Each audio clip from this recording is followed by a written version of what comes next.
Salut la compagnie, alors aujourd'hui on se retrouve dans la Cuma des Évoissons, voilà, avec un petit peu de matériel plutôt sympa. Hein.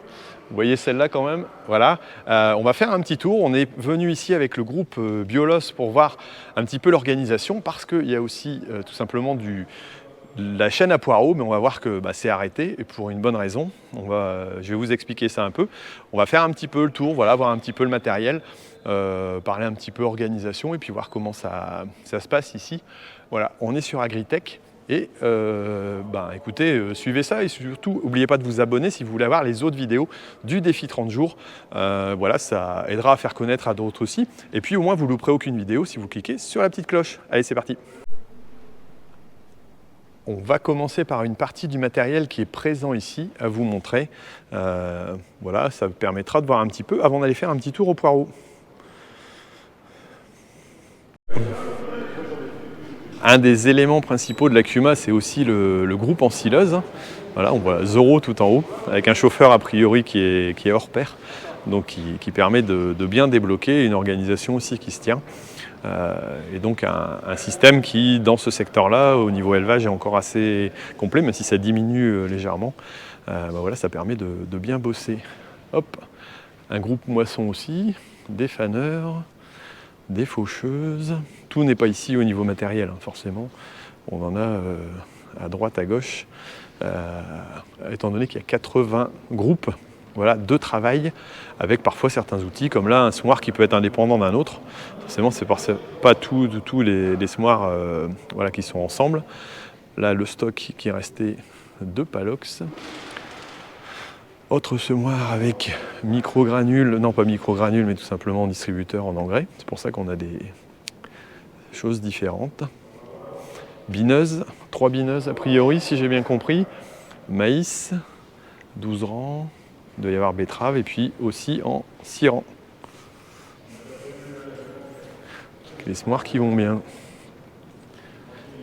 Les outils qui vont sur le bras. Voilà, et donc là derrière on voit l'équipement couverture avec un sacré hauteur au niveau du bâtiment. Plutôt sympa. Une partie atelier aussi dans cette Cuma où il y a un salarié, salarié mécano. Donc là on a deux enrubanaises certainement en entretien. Les pièces qu'il faut. Le pick-up, plutôt le camper si je ne me trompe pas, en maïs. Et ici, des pneus, petits pneus, petite particularité, c'est que ces pneus-là sont remplis avec 1000 litres d'eau, donc 1 tonne dans chaque pneu, pour l'ensilage et le tassage. Un tracteur est destiné tout simplement au tassage du maïs pendant la saison. Et encore de la place en haut de la Cuma, si jamais. On va faire une salle de réunion, salle des fêtes, je sais pas. Pour l'ensilage, voilà, certainement, qui va permettre de bien débloqué. Et on est bien entendu à la Cuma des Évoissons. Ah, le joli autocollant. Bon, on m'invite à aller boire un verre peut-être là-haut, on va voir. Et donc ici c'est un des tracteurs de la Cuma qui est soudé, j'allais dire, au bras. Et il n'y a pas énormément de tracteurs, apparemment il y a 3 ou 4 tracteurs dans la Cuma. Voilà, mais ce qui est déjà pas mal par rapport à l'ensemble des équipements. Et le reste des équipements, lui, est chez des adhérents directement, les adhérents responsables de groupe. Le fonctionnement, j'allais dire, de l'organisation, c'est aussi des responsables de groupe qui gèrent leurs outils, voilà, avec les différentes personnes avec qui ils sont dans les types d'outils, quoi. Alors une particularité de la Cuma, c'est tout simplement de faire du poireau. Alors entre autres, ça nous intéressait de pouvoir découvrir ça, sauf que l'activité est en arrêt, étant donné que la difficulté cette année d'avoir des prix en poireau, surtout en conventionnel, tout simplement le groupe Cuma, qui était avec 36 agriculteurs si je ne me trompe pas, en 6 cas, ont arrêté. Et donc la station va être démontée tout simplement parce qu'il y a eu une décision d'arrêt de la production.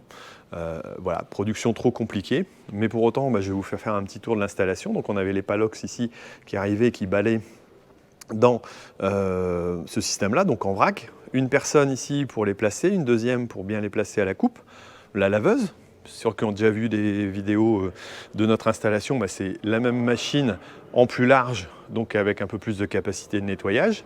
Les tables de tri et d'épluchage, donc avec tapis au sol. Tiens, ça d'ailleurs c'est pas mal, je trouve que c'est sympa. Une bonne idée. Plus ici 2 tapis pour avoir 2 calibres différents. Double table tournante aussi pour le nettoyage. Bien sûr, un caniveau ici en dessous pour aller balayer sur l'extérieur. Une botteleuse automatique. Voilà, alors c'est toujours des engins très, très sensibles aussi, j'allais dire, au fonctionnement. Et puis les stations, bah, tout simplement pour mettre en caisse, voilà, avec les pesées. Donc bah, voilà, toute cette installation-là qui va être arrêtée parce que tout simplement l'activité est plus rentable, alors que ça fait 5 ans que c'est en route. Donc ben, voilà, comme pour, j'allais dire, des particuliers, ben, le groupe Kuma subit aussi les difficultés du commerce dans le légume et dans le poireau en particulier, où on a vraiment une catastrophe cette année en termes de prix, quoi. Alors ici on est sur les bacs de décantation, donc qui permet tout simplement de faire écouler l'eau. Alors là, voilà, tout simplement le grillage qui était autour a été enlevé pour le nettoyage. Et on a donc tout simplement plusieurs bacs. Une arrivée là-bas, et hop, il y avait un renettoyage pour arriver dans un second, puis un troisième. Et l'eau est repompée pour le prémisse du nettoyage. Puis après, bien sûr, le nettoyage final se fait avec de l'eau claire, hein, forcément. Mais là, on voit le volume par rapport à ce que j'ai chez moi, parce qu'on a à la maison. Et malgré tout, cet écor presque trop petit par rapport à la capacité de travail ici, voilà, sur une 60aine d'hectares à peu près, potentiellement en poireaux, quoi. Alors ici en extérieur, on est sur une dalle de lavage, voilà, avec le débourbeur et tout simplement le tapis qui venait déverser les poireaux, mais aussi on est sur une dalle de lavage classique, hein, d'entretien qui permet tout simplement d'entretenir le matériel et de nettoyer.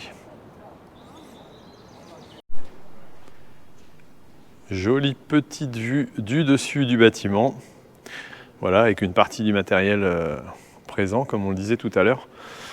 Et là, on voit mieux les pneus en question. Voilà, bah, ça doit bien tasser. En plus, il y a une masse à l'extérieur pour permettre de le faire. Donc, la petite masse qui se met derrière le tracteur, voilà, au tassage d'ensilage. Plutôt pas mal. Et moi, je vais faire un petit tour. Alors, vraiment un grand merci. Donc aux responsables, entre autres à Hubert, et je ne sais plus comment c'est le prénom de son collègue, voilà, qui nous ont reçus, parce que c'est vrai que c'est sympa de voir un petit peu l'organisation. Là, je fais un petit peu le tour extérieur, avec un beau petit panneau comme ça rend bien. Bon, désolé, un petit peu à contre-jour.